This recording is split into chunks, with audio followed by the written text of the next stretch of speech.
Oh, what up? How you guys doing out there today? This your boy Roto Beast, and I'm here to present you my NBA picks for Thursday, March 8th. If you're new to this channel, please make sure to click the subscribe button below. This way you can watch all of our NBA, MLB, and NFL videos. And if you want to play the actual lineups that we're playing every single night, visit our website at www.rotobeast.net. So, we got a solid little 5-game slate. There's some good games that we could definitely target.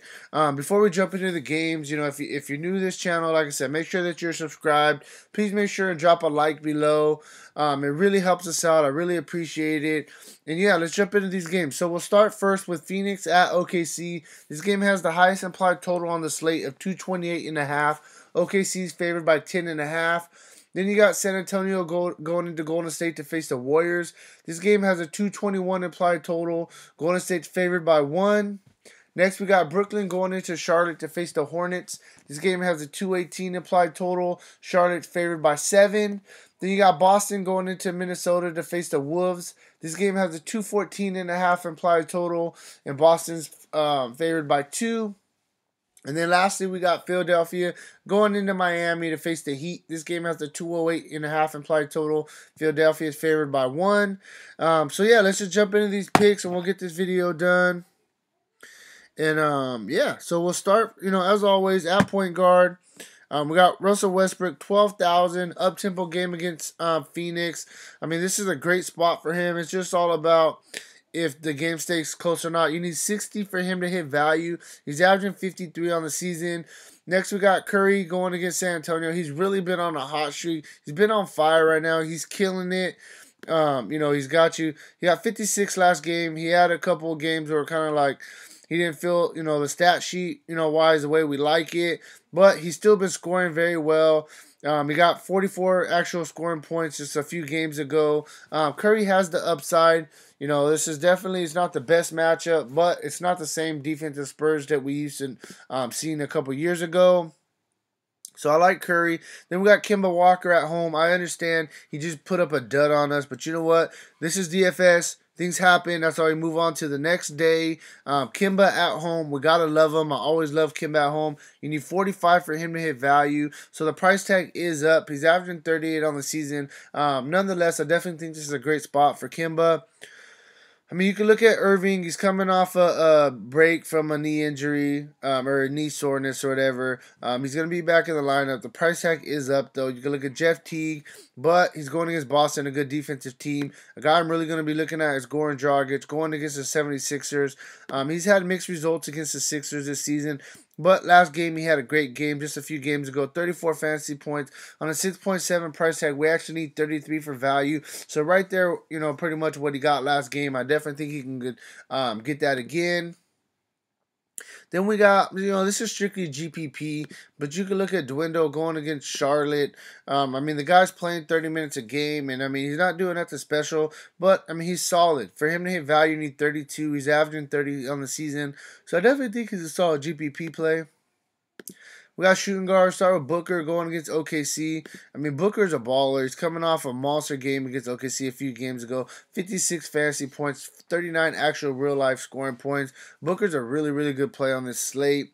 You got D'Angelo Russell, GPP because he is volatile, but the guy definitely has upside. He has 240 fantasy point games in his past 5, so he's definitely somebody you can look at. You got Batum playing very well, going against Brooklyn in this up-tempo matchup. The guy's playing very well, playing a lot of minutes, so I'm definitely looking at Batum.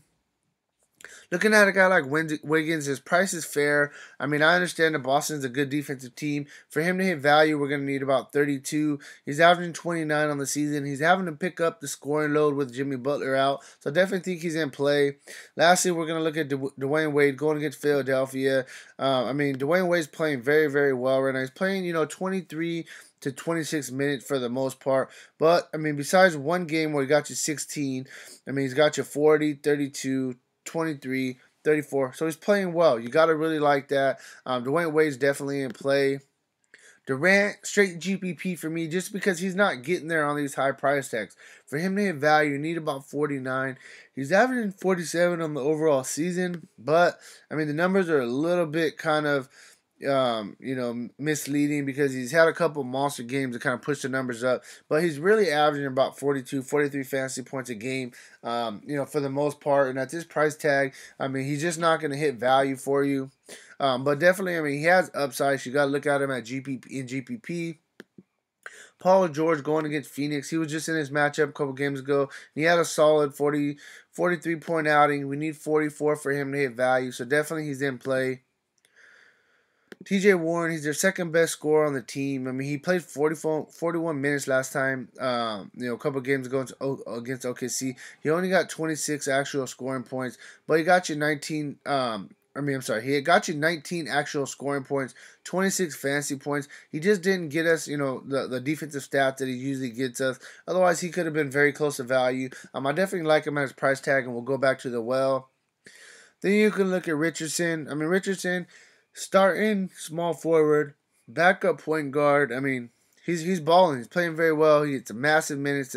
The Miami Heat, the coaching staff definitely loves him. He plays a good defense. You need 30 for him to hit value. He's averaging 27 all season. I think he's a really, really good play.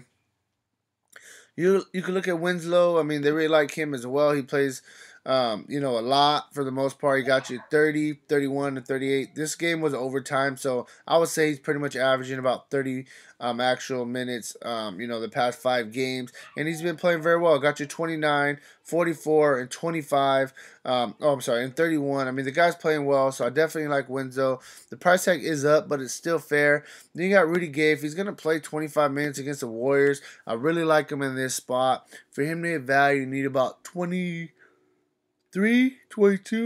He's averaging 23 on the season, so I definitely think Rudy Gay's in play.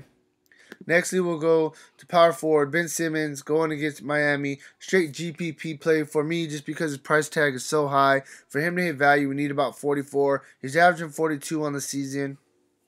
Aldridge going against the Warriors. They're going to need scoring if this game's going to stay close. He's the best player on their team right now without Kawhi Leonard. For him to hit value, we need 41. He's averaging 38 on the season.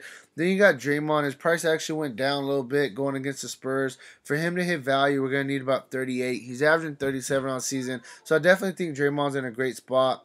Next, we got Carmelo going against Phoenix. This is a solid spot for Carmelo. He's coming off a really good game. For him to hit value, you need 30.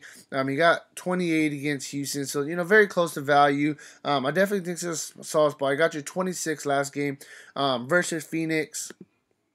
Then we'll go to Taj Gibson. I mean, big guy is going to play tons of minutes. I know it's not the best matchup, but the price tag's fair. You need 28 for him to hit value. Coming off a 39 actual minutes playing game. I mean, that's a lot for a big guy. He's got you 36, 34, 29, 39. So it just shows you the minutes are there. I mean, he is a little bit up and down, but for the most part, he's going to get you at least, pretty much what his value is. I mean, what his fantasy points per game so far this season is about 26, 27. I definitely think he's going to get there going against Boston. That's actually what you need for him to hit value as well. So I think he's a solid cash game play. Lastly, we'll just look at a guy like Marvin Williams.